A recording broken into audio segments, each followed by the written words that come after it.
अस्सलामुअलैकुम। मैं हूँ शाहिद हुसैन जोया। कैसे हैं आप? ये एक शहद का ब्रांड है, बहुत सिंपली द ग्रेट फूड। बड़ी खूबसूरत पैकिंग है, शीशे का जार है, ऊपर लेबल लगा हुआ है, साथ में शहद निकालने के लिए लकड़ी का चम्मच है, ऊपर लेबल लगा के ऊपर ये जो है जिसको हम बोरी कहते हैं, इंग्लिश में क्या कहते हैं, जूट का कपड़ा लगा के, धागा बांध के, खूबसूरत पैकिंग करके, रिबन लगा के इसको पैक कर दिया गया। और ये पाकिस्तान में भी बिक रहा है और पाकिस्तान से बाहर भी बिक रहा है। और बेचने वाले भाई साहब, आपकी कंपनी का नाम क्या है? हमारी कंपनी का नाम सिंपली द ग्रेट फूड है। और आपका नाम क्या है? मेरा नाम दानियाल अली इकबाल है, मैं को फाउंडर हूँ कंपनी के अंदर। आपके पार्टनर जो हैं? मेरे पार्टनर का नाम शरोज है, वो साथ ही हैं हमारे साथ। अस्सलाम वालेकुम शरोज भाई। वालेकुम सलाम। कैसे हैं आप? अल्हम्दुलिल्लाह। कितने अरसे से कर रहे हैं शहद का कारोबार? हमने 2015 में काम स्टार्ट किया था, मैंने और दानियाल ने। दोनों ने मिलके? जी हाँ। आइडिया कहाँ से आया कि ये कारोबार करना चाहिए? आइडिया इस तरह से आया कि जब मैं पाकिस्तान, इंग्लैंड से वापस पाकिस्तान आया तो यहाँ पे हमने नोट किया कि पाकिस्तान में अल्लाह ताला ने हमें बहुत सारी नेमतों से नवाजा है, बहुत सारे फूल हैं, फल हैं, लेकिन यहाँ पे आम आदमी को अच्छा शहद नहीं मिलता, अच्छे खाने की आइटम्स नहीं मिलती। तो हमने इस आइडिया पे स्टार्ट किया, हम दो लोगों ने 2015 में। और अब अल्हम्दुलिल्लाह हमारा एक ऑफिस दुबई में है, हम यूएस एक्सपोर्ट कर रहे हैं, बहरीन और कतर। आपकी क्वालिफिकेशन क्या है? मैंने मास्टर्स किया हुआ सप्लाई चेन मैनेजमेंट में। कहाँ से? इंग्लैंड से, यूनिवर्सिटी ऑफ मैनचेस्टर से। आपकी क्वालिफिकेशन क्या है? सर, जो मेरी लास्ट डिग्री है, मैंने मास्टर्स किया हुआ है पॉलिटिक्स में और इंटरनेशनल रिलेशंस में, ब्रुनेल यूनिवर्सिटी लंदन से। लंदन से। आप लोगों ने जो बिज़नेस स्टार्ट किया था, इसके लिए इनिशियल बजट क्या रखा था? अच्छा, ये बहुत हैरानकुन बात है कि हमारा इनिशियल बजट ना होने के बराबर था। हमारे पास बहुत लिमिटेड रिसोर्सेज थे।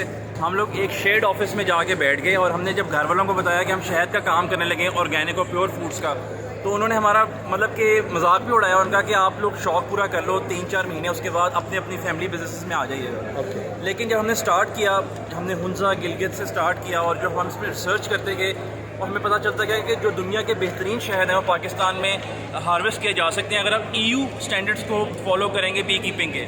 हमने जब वो चीज़ों को अडेप्ट किया तो, और हमने जब अपने कस्टमर्स को डायरेक्टली रीच किया, तो हमारे जो ऑनलाइन कस्टमर्स थे वो एजुकेटेड थे, हमें उनको बात कन्वे करने में आसानी हुई और हमारा काम वहाँ से ग्रो कर गया। मेरा अभी भी सवाल वही है कि शुरुआत जो की तो कितने पैसे? सर, हमने इनिशियली, अगर आप ऑनेस्टली पूछें तो हमने जो पहला कंसाइनमेंट था वो 30,000 to 40,000 रुपीज़ का मंगवाया था। 30 से 40 हज़ार रुपये में? जी बिल्कुल। तो अभी इन 6 सालों में 7 सालों में आप कहाँ पे खड़े हैं उस 30 से 40 हज़ार रुपये के साथ शुरू होने वाले कारोबार में? सर, इस टाइम हमारी जो कंपनी वर्थ है अराउंड $10 मिलियन है। $10 मिलियन? जी हाँ।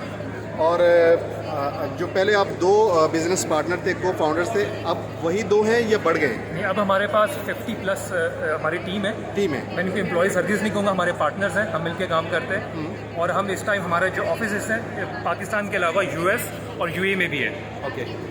ये बताइएगा कि आप ये जो शहद है ये बेसिकली ले कहाँ से रहे हैं? खुद इसकी प्रोडक्शन कर रहे हैं या कहीं से ले रहे हैं? बेसिकली जब हम इस काम में आए थे तो बी कीपर्स थे जो ऑलरेडी इसमें काम करते थे पूरे पाकिस्तान में, और किसी ने 25 साल, किसी ने 30 साल पहले ट्रेनिंग ली हुई थी, लेकिन एकेडमिक नॉलेज लैक करते थे। जैसे जैसे हमने काम को समझा और हमने जब यूनिवर्सिटीज़ को इन्वॉल्व किया, एंटोमोलॉजी के एक्सपर्ट्स को इन्वॉल्व किया, क्वालिटी बेहतर होती गई और हम लोगों की जो बी कीपिंग के नेटवर्क्स थे वो बढ़ते गए। हमने उसको एक कोऑपरेटिव के तौर पे चलाया और उन बी कीपिंग के जो नेटवर्क को बढ़ाते गए, और क्योंकि इसमें ऑनेस्टी बहुत मैटर करती है कि बी कीपर इसको फीड ना कर दे, चीनी ना खिला दे मक्खी को at the time of harvest, क्योंकि उससे फिर एडल्ट्रेशन का खतरा होता है। तो इस टाइम के अंदर हमने अपना ग्रेजुअली नेटवर्क इंक्रीज़ किया और उन लोगों को अपने नेटवर्क में लेके आए जिन्होंने हमारे EU के ऊपर जो EU के बी कीपिंग स्टैंडर्ड्स हैं उनको फॉलो किया।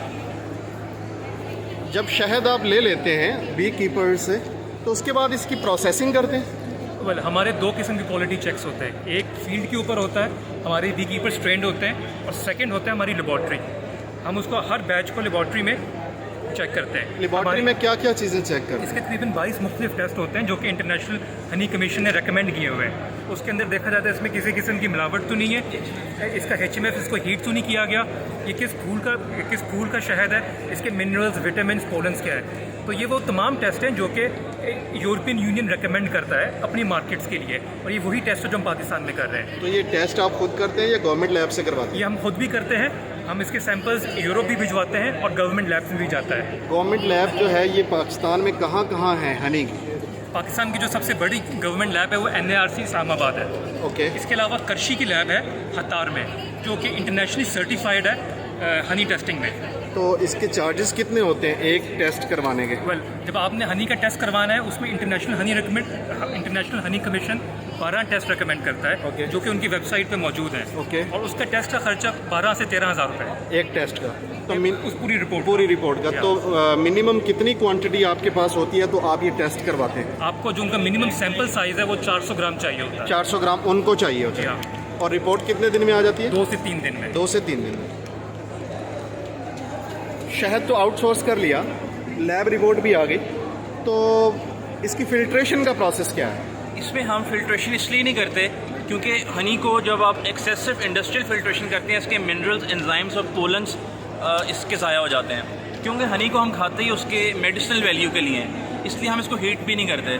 तो हम इसको बिल्कुल माइल्ड फिल्ट्रेशन करते हैं एक स्लीव से, ताकि इसमें से फिजिकल जो डेब्रीज है, जो कोई डेड बी है या कोई पोलन का पार्टिकल जो बड़ा रह गया या कोई लार्वा है, वो रिमूव हो जाए। अदरवाइज इसमें कोई फिल्ट्रेशन नहीं की जाती और हम अपनी हनी को रॉ हनी क्लेम भी करते हैं। ओके, ये जो किधर आप इधर आ गए थोड़ा सा, ये बताइए, ये जो मार्केट के अंदर लोगों में एक आम कॉन्सेप्ट बना हुआ है कि जो डार्क कलर का शहद है वो खालिस है, जो थोड़ा सा येलोइश है वो जो है शायद केमिकल्स वाला या मिक्सिंग वाला है, इसके बारे में आपका क्या कहना है? इसके बारे में अल्लाह ताला सूरह नहल में फरमाते हैं कि हमने शहद की मक्खी को हुक्म दिया कि वो शहद बनाए और मुख्तलिफ रंगों का बनाए। तो सूरह नहल आयत नंबर 69 में अल्लाह ताला खुद फरमाते हैं कि मुख्तलिफ रंगों का शहद होता है। और हम सवाल पूछते हैं ऐसा क्यों होता है? क्योंकि शहद की मक्खी जिस फूल पे जाएगी हर फूल का अपना रंग होता है। बेरी का जो शहद होता है ब्राउन कलर का है, रुबीनिया का वाइट कलर का है, ब्लैक फॉरेस्ट ब्लैक कलर का है। और आप यकीन करें, हमारा क्योंकि एक्सपीरियंस है पूरी दुनिया में शहद को टेस्ट करने का, तो हर किस्म का शहद होता है। सफ़ेद रंग का भी है, काले रंग का भी है और हर रंग का है। और ये ज़रूरी नहीं कि शहद हमेशा पतला हो या लिक्विड फॉर्म में हो, शहद जमता भी है, सख्त भी होता है, हर तरह का शहद होता है। शहद के ऊपर टेम्परेचर का क्या इफेक्ट होता है? सर्दियों में अमूमन देखा है कि शहद जम जाते हैं। शहद टेम्परेचर सेंसिटिव है, इसको डायरेक्ट सनलाइट और हाई टेम्परेचर इसकी क्वालिटी को ख़राब कर सकता है अगर आपकी प्रॉपर इसकी स्टोरेज नहीं है। और ये भी बात ठीक है, जिस शहद में कुदरती तौर पे फ्रक्टोस कम हो, पोलन ज़्यादा हो, उसकी जो क्रिस्टलाइजेशन है वो क्विक है। ये साइंटिफिक रीज़न है शहद के जमने का। जो टेम्परेचर है उसमें कैटलिस्ट का किरदार अदा करता है। 100% टेम्परेचर रिस्पॉन्सिबल नहीं होता, लेकिन जो उसकी फिजिकल कॉम्पोजिशन होती है, जो केमिकल कॉम्पोजिशन होती है हनी की, जिसमें उसका फ्रक्टोस लेवल, उसके पोलन काउंट, उसकी क्रिस्टलाइजेशन को डिटरमिन करते हैं। तो आप दोनों में से प्रोडक्शन को कौन संभालता है? बेसिकली सप्लाई चेन को ज़्यादा मैं देखता हूँ। जो सप्लाई चेन है और उसकी जो प्रोडक्शन है और जो मार्केटिंग का एस्पेक्ट है उसको ज़्यादा शरोज़ देखता है। आप मार्केटिंग को देखते हैं। आप मार्केटिंग पे आने से पहले मैं पूछना चाहूँगा, इसकी पैकेजिंग को कौन देखता है? पैकेजिंग हमने मिल के over the period of times, ये इसकी पहले ऐसी पैकेजिंग नहीं थी, पहले बहुत सिंपल थी। इसको हमने ग्रेजुअली इम्प्रूव किया है इसकी पैकिंग को, और इसको पैकिंग को इम्प्रूव करने में हमें बहुत टाइम लगा है। अभी तो हम लोग ऑनलाइन करते हैं कि शीशे की बॉटल है, हम प्लास्टिक में नहीं करते। अगर आप हमारी पैकेजिंग को 1 मीटर से भी गिराएंगे नीचे, वो बॉटल ब्रेक नहीं करती। हम इसको थर्मोकोल के अंदर ऊपर से इसको बंद करते हैं हर बॉटल को, ताकि कोई बॉटल गिरे ना। और एक और इसमें यूनिक चीज़ है कि हर बॉटल पे एक बो लगी हुई है, आप इसको एक बार खोल लें दोबारा बंद नहीं हो सकती। दोबारा बंद नहीं हो सकती। ये इसकी एक ऑथेंटिसिटी की सील भी है। ये एक बोतल, इसके ऊपर लगने वाला लेबल, ये लकड़ी का चम्मच, ये जूट का टुकड़ा, ये इसके ऊपर लगी हुई सील और इसके ऊपर लगा हुआ श्रिंक रैप यानी शापर, ये टोटल एक बोतल के ऊपर कॉस्ट क्या आती है? इसकी पैकिंग की cost tentative cost around 50 rupees है टोटल सब चीज़। 50 रुपये एक बोतल की कॉस्ट। बोतल भी शामिल है, उसके पैकेज बाकी सारी चीज़ें भी। बॉटल्स के अलावा है। बोतल इसके अलावा बोतल कितने की है? बॉटल की प्राइस जो है वेरी करती है, वो तकरीबन 20 रुपये के करीब होती है, कभी 30 रुपीज़ के करीब होती है। 75 रुपीज़ एवरेज एक बोतल की कॉस्ट बनती है। इस पैकेजिंग की कॉस्ट बनती मुख्तलिफ पैकेजिंग हैं जो बाहर से कभी बाहर से भी इम्पोर्ट होती है, उनकी प्राइस हाई होती है, लेकिन ये लोकल बॉटल है। ये लोकल बॉटल। ये कितने ग्राम की पैकिंग है? इसमें 400 ग्राम शहद है। 400 ग्राम। आपकी 400 ग्राम शहद की एक बोतल की रिटेल प्राइस क्या है? 550 रुपीज़ से स्टार्ट होकर 1450 तक पाकिस्तान में। 550 रुपये से लेके 1450 रुपये तक। और जो अगर अब यही सेम हनी बगैर किसी डिफरेंस के जब हम इसको बेचते हैं यूएई के अंदर, उसकी प्राइस जो है वो 150 दिरहम तक जाती है। पाकिस्तानी रुपीज़ में कितनी बनती है? पाकिस्तानी रुपीज़ में वो तकरीबन 7,000 8,000। 7,500 रुपये। एक्सपोर्ट पे कितना खर्च आ जाता है एक यूनिट पे? एक्सपोर्ट पे लॉजिस्टिक्स पे तो बहुत ज़्यादा कॉस्ट नहीं आती। मैक्सिमम अगर एक यूनिट पे कॉस्ट भी आएगी तो कोई 50 रुपीज़ आ जाएगी। ओके। सेल्स पॉलिसी एक अलग चीज़ है और मार्केटिंग अलग चीज़ है। आपका फोकस मार्केटिंग पे ज़्यादा है या सेल्स पे ज़्यादा है? नहीं, हमारा फोकस होता है कि हम कस्टमर्स को एजुकेट करें, शहद की जो रियल बेनिफिट्स हैं वो बताएं। और जिस तरह आपने सवाल पूछा कि शहद के मुख्तलिफ रंग होते हैं, हम चाहते हैं कि ये जो उसके खसूसियात हैं वो कस्टमर्स तक पहुँचें। ख़रीदना या ना ख़रीदना वो कस्टमर्स के ऊपर है। ओके। तो मार्केटिंग के लिए क्या सोर्सेज इस्तेमाल करते हैं? हम इस टाइम फेसबुक और इंस्टाग्राम पे मार्केटिंग कर रहे हैं। फेसबुक और इंस्टाग्राम पे। जी हाँ। ग्रोथ जो है वो पेड है या वो क्या कहते हैं उसको? पेड ग्रोथ है। Paid और growth हम हर महीने काफ़ी पैसे, मिलियंस में पैसे खर्च करते हैं इसके ऊपर। मिलियंस में पैसे खर्च करते हैं। Very good. आउटपुट क्या है? मिलियंस खर्च करके मिलियंस कमा भी लेते हैं या अभी प्रोसेस जो है डिफ़िकल्ट है? नहीं, ये सेम प्रोसेस हमारा पाकिस्तान के अलावा यूएई में भी है और यूएस में भी। वहाँ पे भी हम इंस्टाग्राम और फेसबुक पे मार्केटिंग कर रहे हैं। और डिलीवरी कैसे दे रहे हैं? पाकिस्तान के अंदर हमारे कोरियर पार्टनर्स हैं, MNP, ट्रैक्स, स्विफ्ट। पूरे पाकिस्तान में हम 24 घंटे में डिलीवर कर रहे हैं, कैश ऑन डिलीवरी के ऊपर। तो इसके वेयर हाउसेज भी बनाए होंगे? जी हाँ, हमारा पाकिस्तान का वेयर हाउस फैसलाबाद में है, जहाँ से हम रोज़ डिस्पैच करते हैं। दुबई का वेयर हाउस हमारा यूएई के अंदर और अमेरिका का वाशिंगटन में। पाकिस्तान में बेसिकली कहाँ से है? फैसलाबाद से। तो इस्लामाबाद में स्पेशली ये स्टॉल लगाने के लिए आए हैं? जी हाँ, इस्लामाबाद है, कॉन्फ्रेंस में हम आए हैं। इसी कॉन्फ्रेंस में आए हैं। अगर हम ग्रॉस मार्जिन की बात करें, मार्केटिंग के एक्सपेंसेस निकाल के, तो कितने % बनता है? अबाउट वेरी करता है 15 से 20%। 15 से 20%। और अगर नेट प्रॉफिट की बात करें तो क्या बनता है?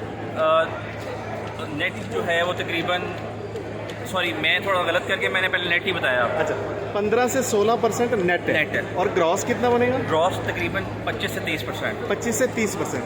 यानी आपकी मार्केटिंग कॉस्ट और ट्रांसपोर्टेशन लॉजिस्टिक वगैरह है वो 10 से 15% के दरमियान जा रही नहीं, है। मैंने अब मार्केटिंग कॉस्ट पहले निकाल दी इसमें। मार्केटिंग निकाल कॉस्ट 20% है। अच्छा, मार्केटिंग कॉस्ट जो है वो 35% से भी निकाल दी हुई है। यानी ग्रॉस मार्जिन की बात की जाए तो वो 60% बनेगा। ग्रॉस मार्जिन हमारा 40%। 40%। और आपका जो मार्केटिंग का एक्सपेंस निकाल के 25% और नेट प्रॉफिट जो है वो 15%। माशाल्लाह, वेरी गुड। और ये पाकिस्तान में है। हम हमारा फोकस वो मार्केट्स है जहाँ पे ग्रॉस मार्जिन बहुत ज़्यादा है। जी हाँ। ओके। तो आपके पास कितने पैकेजिंग्स दस्तियाब हैं? ये तो एक 400 ग्राम की, इसके अलावा कौन कौन से पैक्स हैं? ये हमारे पास 250 ग्राम है, 250 ग्राम, 50 ग्राम, 50 ग्राम, 125 ग्राम, 125 ग्राम, 500 ग्राम। 500 ग्राम। Very good. और ये जो पैकिंग है ये अच्छा, ये इसके अंदर वो लगा हुआ है। ठीक है, वेरी गुड। खूबसूरत पैकिंग है, बैग गिरेगा टूटेगा नहीं। और इसमें कितनी किस्म के शहद हैं? 4 किस्म के हैं।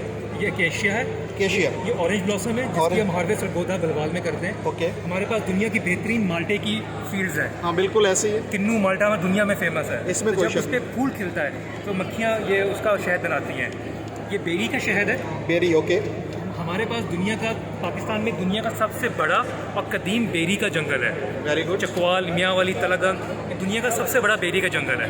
और ये हमारा जो बेरी का शहद है दुनिया का महंगा तरीन शहद तसव्वुर होता है। Okay. How to contact you? हमारे वेबसाइट है simplythegreat.com। simplythegreat.com। यहाँ पे लिखा हुआ मिल जाएगा मुझे? जी हाँ, ये हमारी वेबसाइट है Simply the Great। ये वेबसाइट है सिंपली द ग्रेट फूड। और ये इनके कार्ड हैं,